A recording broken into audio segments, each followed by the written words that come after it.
سیروں کی رہائی سے ہوا۔ ایک نعت کا شعر دیکھیں کہ الحمد سے والناس تک قرآن مکمل، کہہ دیں سبحان اللہ۔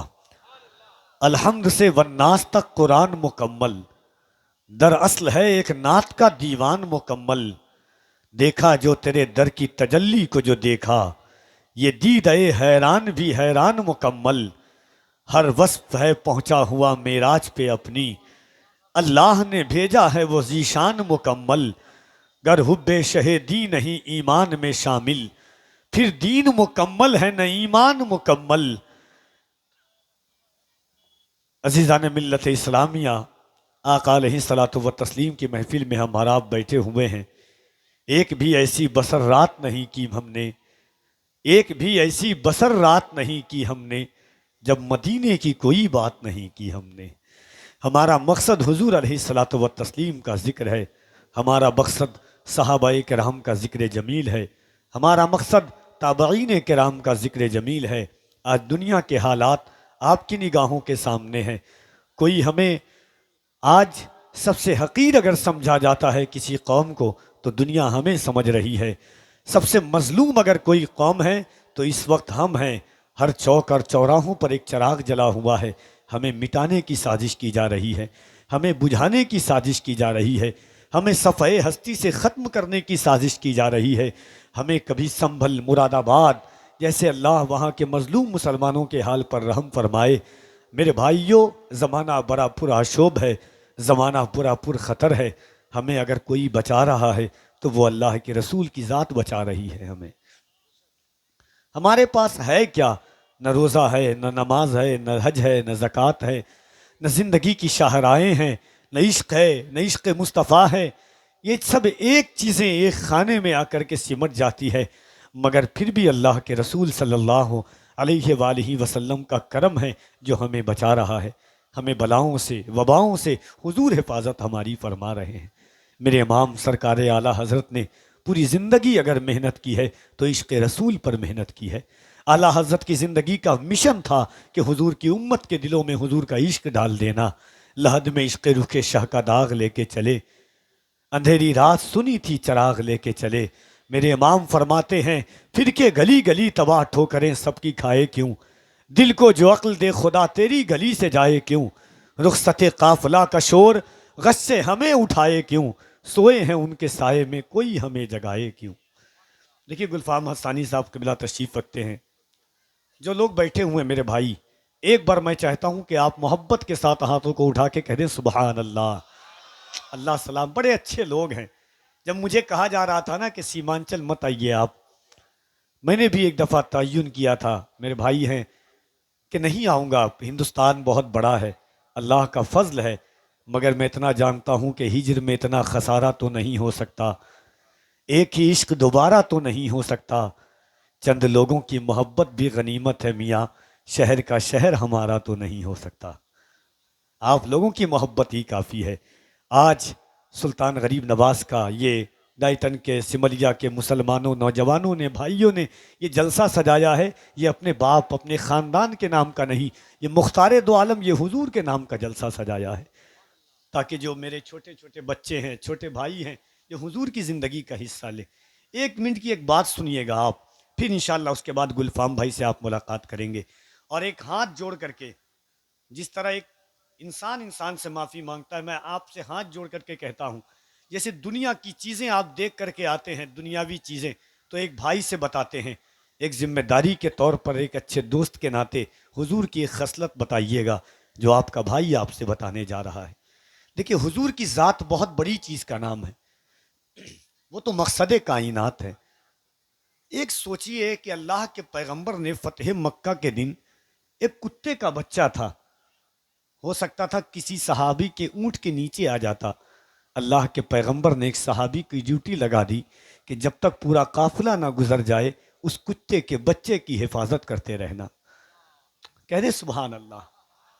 اس صحابی نے پوچھا حضور یہ کتا کا بچہ ہے، غور سے سنیے گا، میرے نبی نے، صحابی نے کہا یا رسول اللہ یہ کتا کا بچہ ہے، فتح مکہ اسلام کا سب سے عظیم دن، اللہ کے پیغمبر 10,000 فوج کے ساتھ فتح مکہ کے لیے جا رہے ہیں، مکہ فتح کرنے کے لیے، وہی مکہ جہاں حضور کو نکالا گیا تھا، جہاں پر حضور پر ظلم کیا گیا تھا، ظلم و بربریت کیے گئے تھے۔ خاتون جنت حضرت فاطمۃ الزہرا سے کسی نے پوچھا تھا آپ کی زندگی کا سب سے مشکل ترین دن کون تھا؟ خاتون جنت نے فرمایا کہ جب میں 3 سال کی تھی، میرے بابا جان سجدے کی حالت میں تھے، کفار و مشرکین نے میرے بابا کی پیٹھ پر اجری لا کر کے ڈال دی تھی، اتنی بھاری اجری تھی کہ میرے آقا میرے بابا اٹھ نہیں رہے تھے۔ میں نے 3 سال کی عمر میں اپنی ننھے ننھے ہاتھوں سے میں اپنے حضور کے پیٹھ سے اجریاں کو اتارتی تھی اور پانی کے پاس لے کر کے گئی، اور پانی سے میں نے اپنے بابا اللہ کے پیغمبر کے پیٹھ کو دھویا تھا۔ اس وقت میری آنکھوں میں سب سے زیادہ تکلیف تھی، وہ دن سب سے برا دن تھا میری زندگی کا۔ ایک بات بتانا چاہتا ہوں، اسلام ہمیں بڑی آسانی کے ساتھ ملا ہے۔ اسلام ہمیں ملا، ہمارے ماں باپ کلمہ پڑھتے تھے اس لیے ہم مسلمان ہو گئے۔ اسلام کیا چیز ہے؟ صحابہ سے پوچھئے۔ حضرت ابو بکر صدیق کے بیٹے ہیں، سنیے گا، حضرت ابو بکر صدیق کے بیٹے ہیں، اور اگر سن رہے ہیں تو بات اچھی لگے تو سبحان اللہ کہیے۔ حضرت ابو بکر صدیق کے بیٹے ہیں، ایمان لانے کے بعد اپنے باپ ابو بکر سے کہتے ہیں کہ بدر کے میدان میں میری تلوار کے نیچے آپ 3 دفعہ آئے، مگر یہ سوچ کر کے تلوار کھینچ لیا۔ حضرت ابو بکر کے بیٹے ایمان نہیں لائے تھے، اس وقت کافروں کی طرف سے لڑ رہے تھے، کہا کہ یہ سوچ کر کے تلوار پیچھے کھینچ لیا تھا کہ آپ میرے باپ ہیں۔ حضرت ابو بکر نے کہا خدا کی قسم جس کے قبضہ قدرت میں ابو بکر کی جان ہے، اگر تو میری تلوار کے نیچے ایک بار بھی آتا تو میں گردن اڑا دیتا، میں تجھے بیٹا نہیں صرف دشمن مصطفیٰ سمجھتا ہوں۔ یہ عشق ہے صحابہ کا۔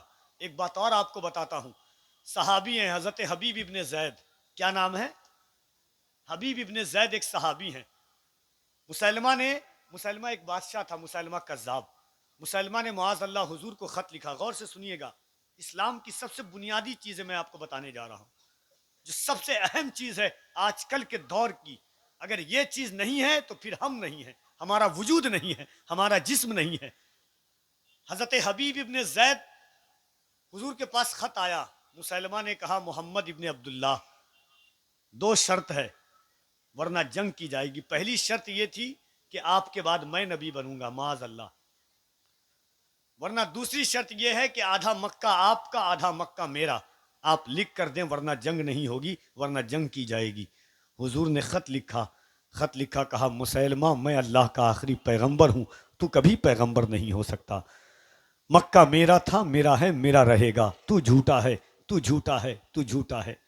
حضرت حبیب ابن زید، حضور نے خط لکھا، اور خط لکھنے کے بعد الفام بھائی حضرت دیکھیں، خط لکھنے کے بعد حضور نے تمام صحابہ سے کہا کہ یہ خط لے کر کے مسلمہ کے پاس کون جائے گا؟ کیا کہا؟ یہ خط لے کر کے مسلمہ کے پاس کون جائے گا؟ حضرت حبیب ابن زید بالکل پتلے دبلے تھے، کھڑے ہوئے۔ آپ کو حیرانی ہوگی کتنی اولاد تھی ان کی، 7 اولاد تھی۔ کتنی اولاد؟ اور ایک تاریخ میں کی 11 اولاد تھی۔ کتنی اولاد؟ 11۔ ہم یہی نہ ڈرتے ہیں کہ اگر ہم مر گئے تو میرے بچوں کی حفاظت کون کرے گا؟ میرے ماں باپ کی۔ حضرت حبیب ابن زید کھڑے ہوئے، 11 اولاد کے باپ ہیں، کھڑے ہوئے کہا حضور میں خط لے کر کے جاؤں گا۔ حضور نے خط دیا، حضرت حبیب ابن زید مسلمہ کے دربار میں پہنچے، بادشاہ وہاں کا مسلمہ، فوج اس کی یہاں سے وہاں تک کھڑی ہوئی ہے، دربار مسلمہ کا۔ حضرت حبیب ابن زید نے تلوار نکالا، دربار میں پہنچتے ہی جیسے قدم ڈالا، تلوار نکال کر کے داہنی طرف سے تلوار نکالا، تلوار کھڑی ہو گئی، بائیں طرف سے تلوار نکالا، پھر زمین پہ مارا، بائیں طرف سے تلوار کھڑی ہو گئی۔ مسلمہ تخت پر بیٹھا ہوا تھا، اس کی فوج چاروں طرف تھی۔ اس کے بعد حضرت حبیب ابن زید نے کہا مسلمہ تو نے مجھے پہچانا میں کون ہوں؟ اب بات پہ غور کیجئے گا، سبحان اللہ کہیے گا۔ مسلمہ نے، حضرت حبیب بن زید نے کہا مسلمہ تو نے پہچانا میں کون ہوں؟ مسلمہ نے کہا ہاں میں پہچان گیا کہ تو محمد کا غلام ہے۔ کہے سبحان اللہ۔ کہا کہ میں نے تو ابھی بتایا بھی نہیں کہ میں کون ہوں، تم کیسے پہچان گئے؟ کہا سن، یہ بادشاہ یہاں کا میں ہوں، یہ تخت میرا، دربار میرا، اگر میرے دربار میں ایسی جرت، ایسی گستاخی کوئی کر سکتا ہے تو اس زمین پر صرف ایسی مائیں ہیں جو محمد کا غلام کر سکتا ہے، دنیا کی کوئی طاقت ایسی جرت نہیں کر سکتی ہے۔ حضرت حبیب ابن زید سے پوچھا کہ کیوں آئے ہو؟ مسلمہ نے کہا سن میرے نبی نے خط بھیجا ہے کہ تو جھوٹا ہے، تو جھوٹا ہے، تو جھوٹا ہے، اللہ کے رسول آخری پیغمبر ہیں، میرے محبوب آخری پیغمبر ہیں۔ مسلمہ نے اتنا سنا، تمام فوجی کے سامنے آگ بگولا ہو گیا، تلوار نکال کر کے لایا، حضرت حبیب بن زید کے داہنے ہاتھ پر مارا، حضرت حبیب بن زید کا داہنا ہاتھ کٹ گیا، حضرت حبیب بن زید کے بائیں ہاتھ پر مارا، حضرت حبیب بن زید کا دونوں ہاتھ کٹ گیا۔ اس کے بعد مسلمہ نے کہا حبیب اب کہے، ایک بار کہہ کہ محمد جھوٹے ہیں، میں سچا ہوں۔ حضرت حبیب ابن زید نے کہا تو کیا سمجھتا ہے کہ میری دونوں ہاتھ کاٹ کر کے میرا تو مجھے یہ کہہ دے گا کہ میں اللہ کے پیغمبر جھوٹے ہیں؟ سن، تو جھوٹا ہے، تو جھوٹا ہے، اللہ کے پیغمبر سچے تھے، سچے ہیں، اور حضور سچے رہیں گے۔ مسلمہ نے اتنا سوچا، داہنا پیر کاٹا، بایاں پیر کاٹا، داہنا کان کاٹا، بایاں کان کاٹا حضرت حبیب ابن زید کا۔ حضرت حبیب ابن زید زمین پر گر گئے، تلوار نکال کر کے گردن کے پاس لایا، کہا حبیب تیری جان بخش دوں گا، صرف اتنا ایک بار کہہ دے کہ محمد جھوٹے ہیں۔ حضرت حبیب ابن زید نے کہا کہ یہ ایک جان نہیں، اگر اللہ مجھے 100 جان دیتا، 100 دفعہ اللہ مجھے زندگی دیتا، پھر بھی میں کہتا کہ تو جھوٹا ہے، اللہ کے پیغمبر سچے ہیں۔ یہ صحابہ کا عشق تھا، یہ صحابہ کی زندگی تھی حضور کے لیے۔ اس کے بعد حضور کے پاس خبر آئی کہ حضرت حبیب ابن زید کو شہید کر دیا گیا۔ حضور نے حضرت حبیب ابن زید کی 11 اولاد کو بلایا، کہا کہ سنو، مسلمہ نے تمہارے باپ کو شہید کر دیا ہے، تمہارا کیا فیصلہ ہے؟ ڈھائٹن سملجہ والو، ایک بات سن کر کے اگر دل اجازت دے تب سبحان اللہ کہنا۔ حضرت حبیب ابن زید کی 11 اولاد کھڑی ہوئی، کہا یا رسول اللہ کل مصیبت بعدک جلل، اے حضور آپ اگر سلامت ہیں تو ایک باپ نہیں، اگر میرے تمام خاندان کے لوگ قربان ہو جائے پھر بھی میں راضی ہوں اس بات پر۔ اس کے بعد کہا حضور ہمیں اجازت دے، یہ 11 اولاد ہیں، ہم اپنے باپ کی 11 اولاد ایک ایک کر کے اس کے دربار میں اس کو جھوٹا کہہ کر کے آئے اور آپ کے نام کا، سچائی کا نام کا نعرہ لگا کر کے آئے۔ یہ صحابہ کا عشق تھا، یہ صحابہ کی محبت تھی حضور کی ذات سے۔ ہم نے حضور کو نہیں سمجھا ہے۔ یہ میرے چھوٹے چھوٹے بچے کیوں آتے ہیں؟ آپ لوگ کہتے ہیں جلسے کا کیا فائدہ ہے، آپ گھر سے نکلتے ہیں، ایک بات بتائیے ایمانداری کے ساتھ میں، آپ کو کوئی رات میں کام کرنے کے لیے پیسہ دے گا نا؟ ٹھنڈی کے موسم میں آپ کام نہیں کیجئے گا، حضور کا ذکر سننے کے لیے آپ آئے ہیں، کیونکہ میرے حضور پوری پوری رات ہم جیسے گنہگاروں کی بخشش کے لیے رو کر کے گئے ہیں۔ ایک بات بتا رہا ہوں کہ ہم گنہگار ضرور ہیں، مگر ناز ہے اس پر کہ مصطفیٰ کے غدار نہیں ہیں، الحمدللہ ناز ہے اس بات پر۔ پورا مجمع ایک بار ایمانداری کے ساتھ ہاتھ اٹھائے اس رسول کی بارگاہ میں، جس رسول راتوں کو روتے تھے ہمارے لیے، پورا ہاتھ اٹھا کر کے ایک بار کہہ دیں یا رسول اللہ، اور محبت کے ساتھ کہہ دیں یا رسول اللہ۔ کتنے اچھے لوگ، بڑی بڑی کانفرنسیں اس وقت ٹوٹی ہوئی کشتی کے مانند بکھر جاتی ہے، رات کے 1 بجنے کو ہیں۔ اللہ سلامت رکھے آپ کو۔ گلفام بھائی بڑی پیاری آواز کے مالک ہیں، ان کو آپ کو سننا ہے۔ میری زندگی مفتی سلمان اظہری صاحب ابھی جب میں ملا، جب حضرت جیل سے آئے ہیں، میں نے پوچھا حضرت ایسے حالات ہوئے کیا کیا؟ کہا بابو جب میں سوتا تھا نا، دنیا والے ظلم کرتے تھے، تو مجھے خواب میں حضور علیہ الصلوۃ والتسلیم کا دیدار نصیب ہوتا تھا۔ جو حضور کے لیے ہو جاتا ہے نا، خدا کی قسم دنیا اس کے لیے ہو جاتی ہے۔ گنہگار رہیے، غدار مت رہیے مصطفیٰ کے۔ سلمان اظہری کو کون جانتا تھا؟ ایک حضور کے لیے آگ میں کودنے کا اس مرد درویش نے فیصلہ کیا۔ لوگ کہتے ہیں نا، مفتی صاحب کہتے تھے بابو لوگ چوری کی وجہ سے جیل جاتے ہیں، ڈکیتی کی وجہ سے جیل جاتے ہیں، شراب کی وجہ سے جیل جاتے ہیں، مگر سلمان اظہری کو خوشی ہے کہ لبیک کا نعرہ لگانے کی وجہ سے جیل جا رہا ہے۔ حضور کا نام، پاکستان میں خادم حسین رضوی دونوں پیر نہیں تھا، ویل چیئر پر بیٹھ کرتے تھے، بندوق گولی چل رہی ہے، توپ چل رہا ہے، وہ بندہ لبیک کا نعرہ لگا رہا ہے۔ کیا حضور کا عشق ہے؟ ہاں میرے امام نے یہی کہا تھا، جان ہے عشق مصطفیٰ روز فزوں کرے خدا، جس کو ہو درد کا مزہ نازے دوا اٹھائے۔ ہاں یہ عشق ہے حضور کا۔ زندگی، اقبال سے کسی نے کہا تھا کہ مرنا کب ہے؟ اقبال نے کہا تھا کہ تم اس قوم کو کبھی نہیں مار سکتے ہو، یہ جو بوڑھے بوڑھے جوان ہیں، پیسے نہیں ہیں ان کے پاس، دولت نہیں ہے، کھانے کے لیے کھانا نہیں ہے، ان کو مار نہیں سکتے ہو اس وقت تک جب تک ان کے دل میں حضور صلی اللہ علیہ السلام زندہ ہیں۔ ہم نے حضور کو سمجھا ہی نہیں ہے، غیروں نے سمجھا ہے۔ اللہ سلامت رکھے۔ نعت پاک سن لیں آپ، نعت پاک کے ساتھ ساتھ روح کی زندگی کا علاج کریں۔ میں نے آپ سے پہلے کہا نا بھائی، اتنے لوگ مجھے گالی دیتے ہیں، یہ کرتے ہیں، میں نے کسی کے لیے خدا کی قسم بد دعا نہیں کیا. میں جانتا ہوں کہ کیسے بھی ہیں وہ امتی تو حضور کے ہیں، ہاں غلام تو حضور کے ہیں. کل قیامت کے دن ایک دامن کرم میں تو ہم رہیں گے. صوفی صاحب قبلہ نے فرمایا تھا، بابو جو لوگ تمہیں برا کہہ رہے ہیں ان کی ہدایت کے لیے دعا کرو، جس کے لیے اللہ کے نبی نے ہمارے اور آپ کے لیے قربانی کی ہے. کہا کہ کتے سے محبت کرو، کتے کو کتا سمجھو گے تو تم نفرت کرو گے، یہ سمجھو گے کہ جس نے کتے کو بنایا ہے اسی نے مجھے بنایا ہے، تو پھر کتے سے بھی محبت کرنے لگ جاؤ گے. ایک بار اور محبت کے ساتھ زندگی کے ساتھ اللہ کی کبریائی بلند کیجئے، نعرہ تکبیر. ایک بار میں چاہتا ہوں اگر آپ کا دل اجازت دے تب لبیک کا نعرہ میں چاہتا ہوں کہ ہر ہاتھ اٹھا کر کے پوری ایمانداری کے ساتھ لگائے، لبیک یا رسول اللہ کا. دونوں ہاتھوں کو اٹھائیے تو ایک بار سب لوگ، میرے جتنے بھائی یہ ہاتھ جوڑ کر کے کہتا ہوں اٹھا لیں. مدینے سے مصطفیٰ دیکھ رہے ہیں، لبیک کا معنی حضور میں حاضر ہوں آپ کے لیے.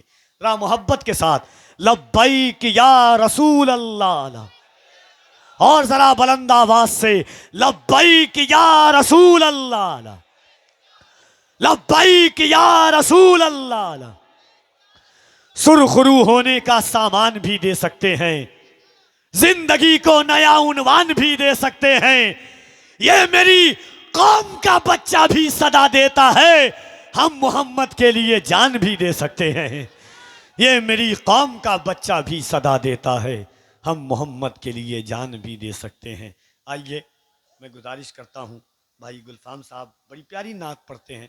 انشاءاللہ نعت کے بعد اگر آپ بیٹھے رہے تو میرے بھائیوں نے کچھ انسٹاگرام پر مجھ سے فرمائش کی، تقریباً 10 سے 15 لوگوں نے، میں لعاب رسول کی کچھ فضیلت آج کل بیان کرتا ہوں، حضور کا لعاب کیسا تھا. انشاءاللہ نعت کے بعد 2 منٹ کی بات ہے، سن کے جائیے گا تو بڑی محبت اور بڑی فراوانی ہوگی. محبت کے ساتھ